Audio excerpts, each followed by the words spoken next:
My family expects me to marry within our faith. How do I choose between their expectations and my own happiness? I think you have to choose your own happiness because it's very possible your parents will never think anyone is enough. All of the advice that you get from these shows, these female-centric shows, it's the exact opposite of what you should do.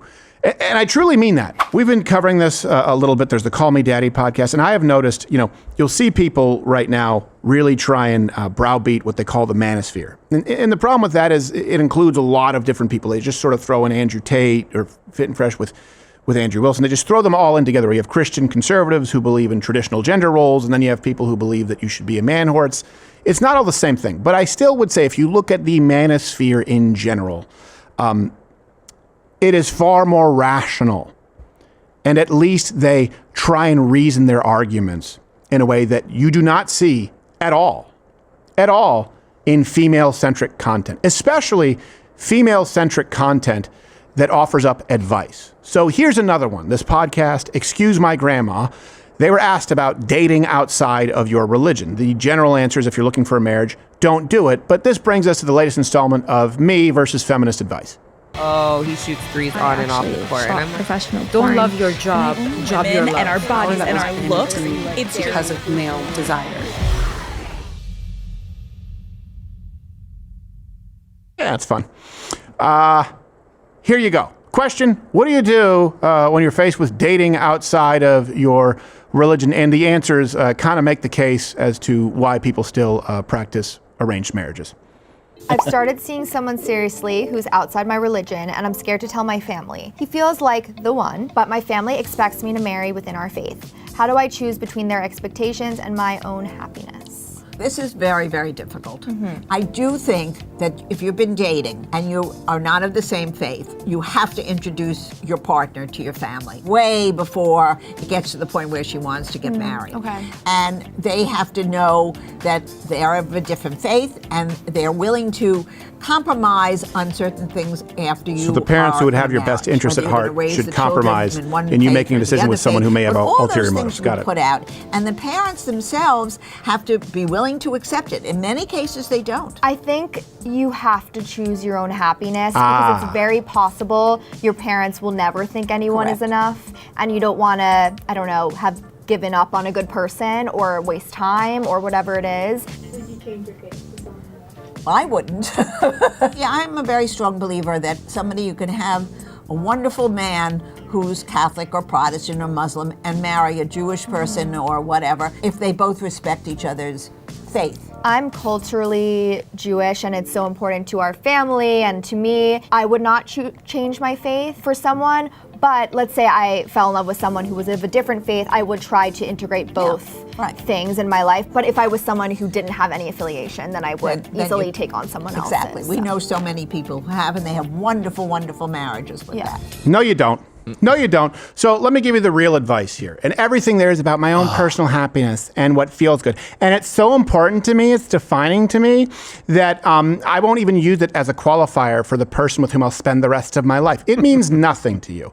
Mixed faith marriages, mixed religion marriages, they have a 3 times higher divorce rate within the first 5 years than marriages where both partners share the same faith. So if you want this advice, if you just want the advice, hey, here's the question. What should I do if I want to set myself up for success? And by the way, of course, nothing is a guarantee. I get it. You'll point to exceptions. It's not lost on me. But if you want to play the odds, okay, you should share the same religion. If it means anything to you, you should have the same faith. But this is the problem, right? Too. Feminism is all about the feeling of love. You shouldn't have any qualifiers, just love, which can easily be faked. Here are the other qualifiers that would matter. For women, you should have fewer sexual partners. Get married in your 20s. Avoid cohabitating, especially with multiple partners before marriage. Also, here's another one. Being deeply committed to your husband makes a big difference. Here's a study for you. Wives who completely agreed that their relationship with their husband was one of the most important things in their lives were 399% more likely to be very happy in their marriage than wives who did not report the same amount of commitment to their relationship. There is an answer. There is an evidence-based answer. There is a data-based answer. And then, of course, you would make the case, I would, that that's in line with a worldview prescribed by God. Pretty much every major religion of consequence would advise for that. But they just They just spin it around with gobbledygook. And though I would try and integrate it. Okay, how do you integrate it? I'm a Christian, she's a Muslim. I say Jesus Christ is the Messiah, the way, the truth, and the light. She says no. What do you teach your kids? Is Jesus the Messiah or not? Well, in that case, one has to win. One has to be right. Well, in that case, you're Christian and she's Muslim. Well, she just listens to whatever you say. True. She changes. But not enough. See, that's the thing. Is it doesn't work. Like you can't. If that's your view, like, well, we have different faiths, so we can make it work and we can integrate our faith. Well, then you don't have a strong faith. Right. No, it's not. It's not like I'm a Yankees fan and she's a Red Sox fan. Right. Sometimes I wear a Red Sox jersey. For her. No, it doesn't. How much you want to bet that she's also broken up with guys because we just didn't have anything in common? Though religion's a non-issue. Your foundational precepts to your worldview, yeah, those can just be discarded. But we don't like the same movies, and I like Thai food. He's more of just sort of barbecue guy. I just didn't think it was going to work. This is foundational. And you can see very quickly, she doesn't really have a faith. She said it. Not our words, her words. I'm culturally Jewish. Right. That didn't mean that she didn't say I am Jewish and I follow I go to synagogue every week and I follow all the commandments. I read the Torah. I do she didn't say those things. She said, I'm culturally Jewish. So I wouldn't change my faith, but you could kind of make things. No, you can't. I'm sorry. It just doesn't work. It does not work. It should not work. A devout Christian should not be able in any way to be in a relationship with a devout Muslim or somebody who's a devout Jewish person or a devout Hindu. It should not work. It is antithetical to those beliefs. And I know people say, Vance, well, look, that's a legitimate criticism that I think people Yes. have. Hey, if you just say, yeah, religion, whatever, and you bring children into the mix, devout. It means that your faith doesn't mean a whole lot to you. Yeah, I'm not sure on them. I don't know. And I'm not saying that as a dig on either one of them. I don't know what their faith means to them. And contrast that with, what they would perceive as, the manosphere, the toxic masculinity. You know what the advice would be there? Okay, here's what you do. Is you obviously first establish what your foundational values are, what matters to you, right? Faith, family, freedom, your views on religion, your views on morality, your views on politics, and especially your views on what a relationship between a man and a woman should be, expectations, roles, boundaries, and then pick based on that. That is seen as more irrational, or in their words, controlling or oppressive than, I wouldn't change my religion, but I'd try and integrate it. You know what that also means? She's going to pick a guy who's a pushover, who would adapt his religion to her, and she won't respect him, and she'll eventually leave him. Yeah. Because these women who want the nice guys who do whatever they want while they're dating, guess what? Once it comes time to family and leading, statistically, women do not like men who simply take a backseat and aren't capable of making decisions or leading a household. That's just a reality. All of the advice that you get from these shows, these female-centric shows, it's the exact opposite of what you should do. And I truly mean that. If you were a betting man, you could watch any of these shows, just listen to the question and hit pause, predict their answer, you'll be right. And if you had to make a binary decision, just do the opposite of whatever their answer is, and you will have a better life. That's how bad it is.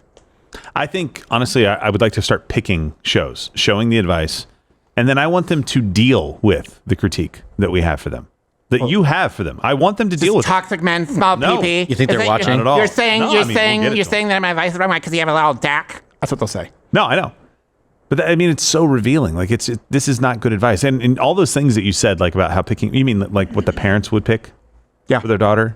I understand the problems with arranged marriages, but I also understand the reason for them. Yes. So men, let me put you in this perspective. You are probably, it's kind of like a deer in what is it, rut season, whatever the hell it is for deer, where they're just thinking about women. That's guys from, 15, 14 years old until God knows when, 30, right?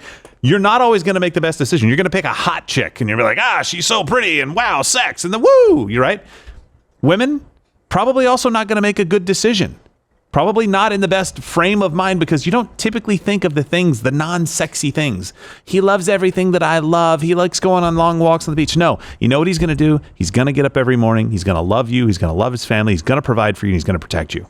That's what you should be looking for. Women don't tend to look for that. Well, he's going to be more difficult if your pursuit is just your own personal happiness. That's the issue, because there are going to be expectations. And this is the assault on the family. This is why. Because strong families are much more difficult to govern. Look, assuming that you have a family of reasonable people, as most people do, it's an assault on the Christian traditional family. Why? If you watch all the Disney movies, dad and mom stuck in their old ways. They just don't know. What they try and do is gradually move you away from the people who genuinely would have your best interests at heart. Yeah. And so you're left with your own personal happiness. And by the way, that's not the same as fulfillment. That's not the same as purpose. That's not the same as duty. Your own personal happiness. And who's actually looking out for your best interest? Well, you've discarded the advice of your parents who know you, love you, and want what is good for you. You know, those old traditional Christian households. I guess it's these podcasts. I guess it's the NGOs. I guess it's the General UN Assembly. I guess it's Call Her Daddy. I guess it's the feminist author. It's these professors. It's the crazy cat lady. They know better than your parents. Don't listen to them. Leave your toxic family behind. And by the way, everything that you don't like is considered toxic. From discipline, spanking, or timeouts to expectations of religious compatibility as it relates to marriage. All of that is just bad. That's just stuck in the old ways. Just do what you want. Go to college, get the debt, experiment, find yourself. When you're ready, you can settle down with someone and they're gone. It's horrible advice. No wonder women are more mentally unstable than ever. Think about this for a second. These people are people you're listening to.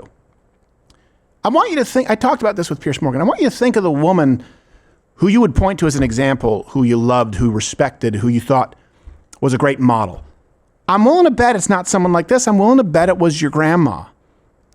I'm willing to bet it was probably someone in your family who fled persecution or the Great Depression, someone who created Hearth and Home, someone who had family dinner and made everybody feel welcome. You know, we used to call that a matriarch. And that was the woman who would teach women how to make better decisions along with the protection of their father. And instead, we've said, no. These models of strong women are those out in society who are miserable and will give you advice to be just as miserable as they are. Think of the woman that you respect. Think of the woman who you revered growing up.